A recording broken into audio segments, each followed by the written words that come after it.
name's Dave. Quite a bit of international business development and board director experience. I spent some time managing business out in the US.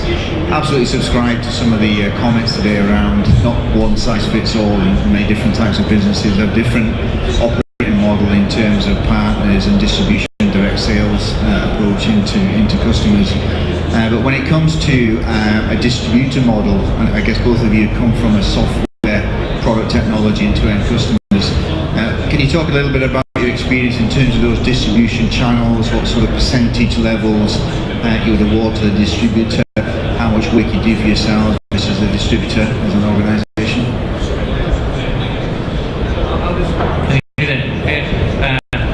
I'm having problems with these mics today. Although it's a software company, we have used different types of agencies and distribution mechanisms, all the way to OEM with someone which is probably the best. You get someone to embed your products and resell it, and then just flash your licenses and send you cash is the best way to do it. Sales agents, just share this. I think we probably have about 5% on someone, and what they would do, they would bring the opportunity to us, and it'll be down the line. We've done this in parts of, say, Africa, we've done it in some parts of Eastern Europe, or places like that, where they get their 5% for introducing us and helping deal, but then we've had to go and finish it off, and then almost we're then looking at a direct deal once we're in there. We have to do it ourselves.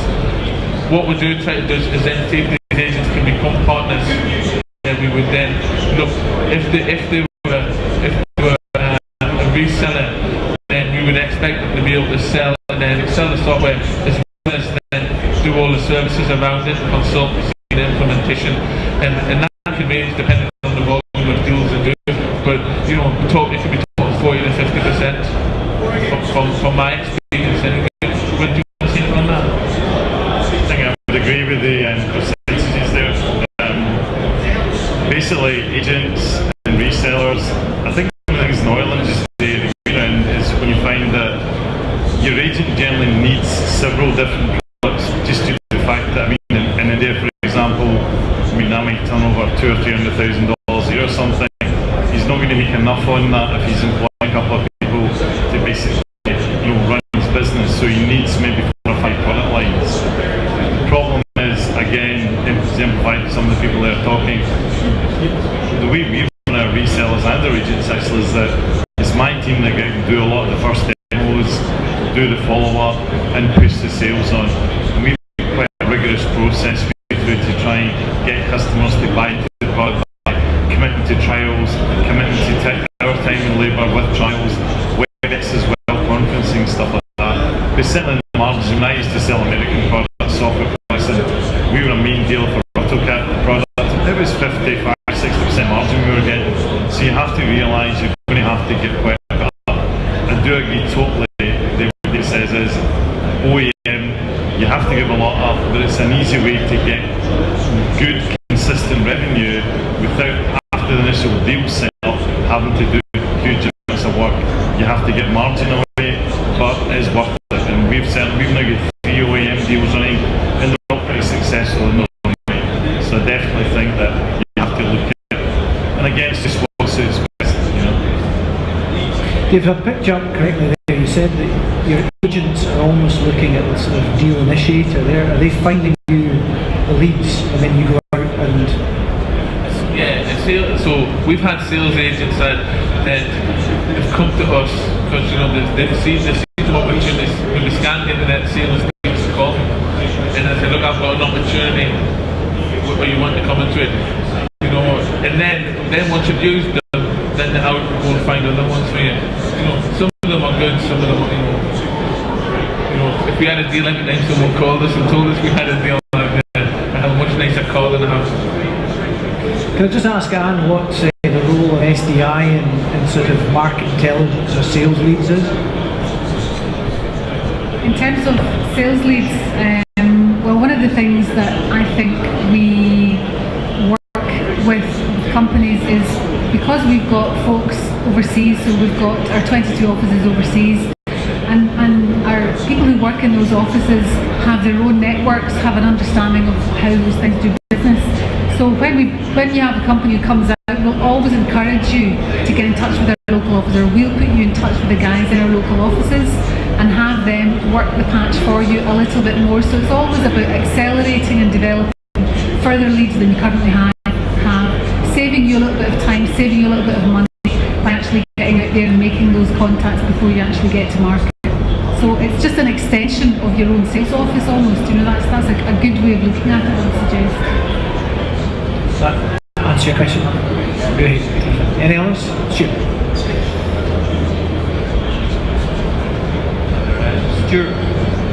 Stuart Riddle from French Duncan Chartered Accountants. You talked about having the right staff on board and the support you got from SDI, etc. Could you both make some sort of comments about the importance of your external advisors, your accountants, your lawyers, etc., and what sort of role they've played for you?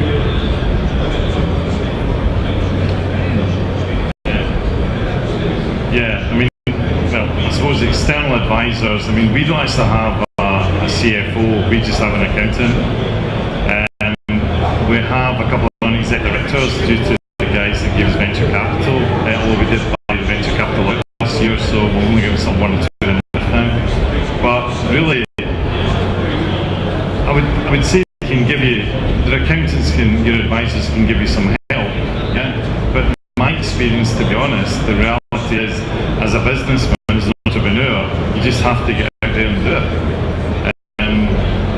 Really, even from, actually one of the things that just was the bank, I mean, we found the banks actually, when we trade in dollars, we found the banks not exactly great helpful in giving us best rates. There was actually a talk on today that I found interesting, looking at some of this stuff. So, where our accountant is best is he's very good with all this cash flow stuff. When we were starting off, it was useful having weekly books and stuff.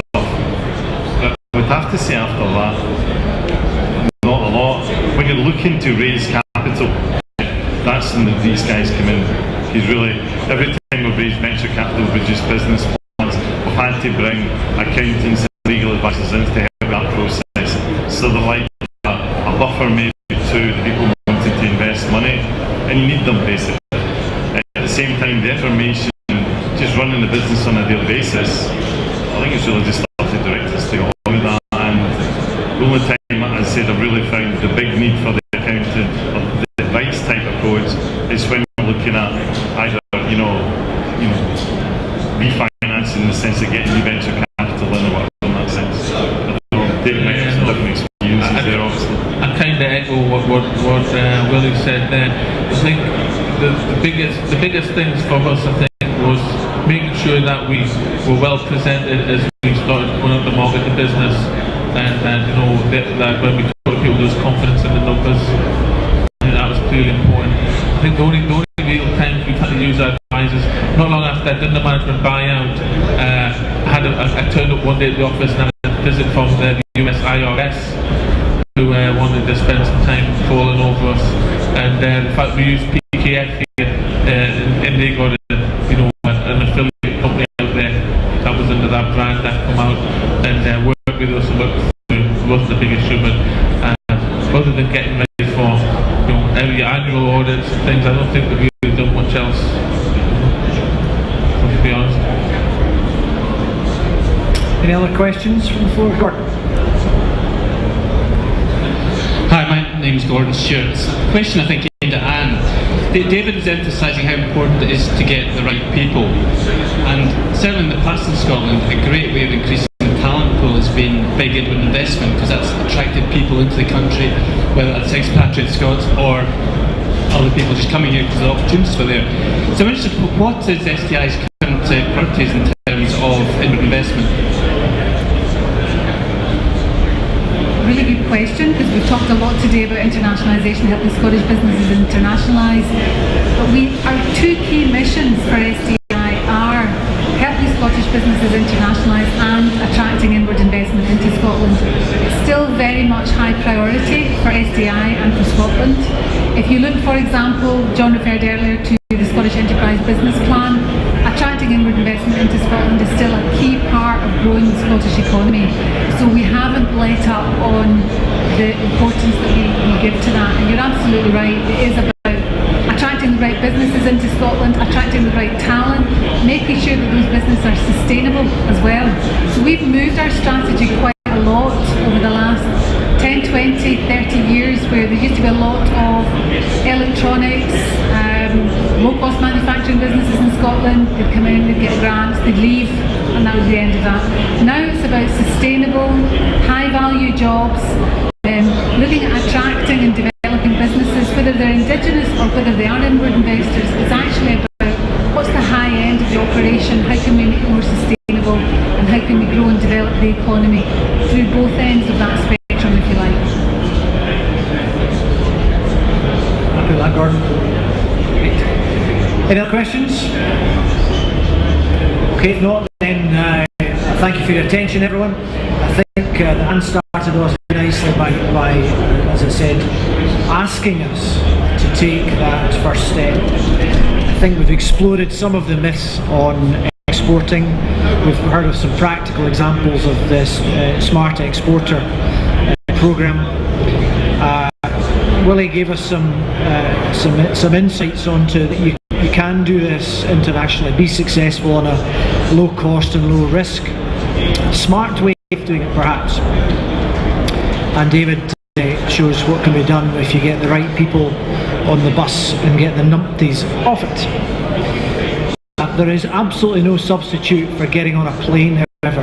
You heard from both of them the number of hours, the number of days, months in a year that they're travelling internationally. And that is one thing that you have to be absolutely prepared for. There is no point in doing this on a part-time basis. You have to get on that plane. So, in summary, I think we should just thank our speakers, Anne, William and David, in the usual way, and thanks for your attention.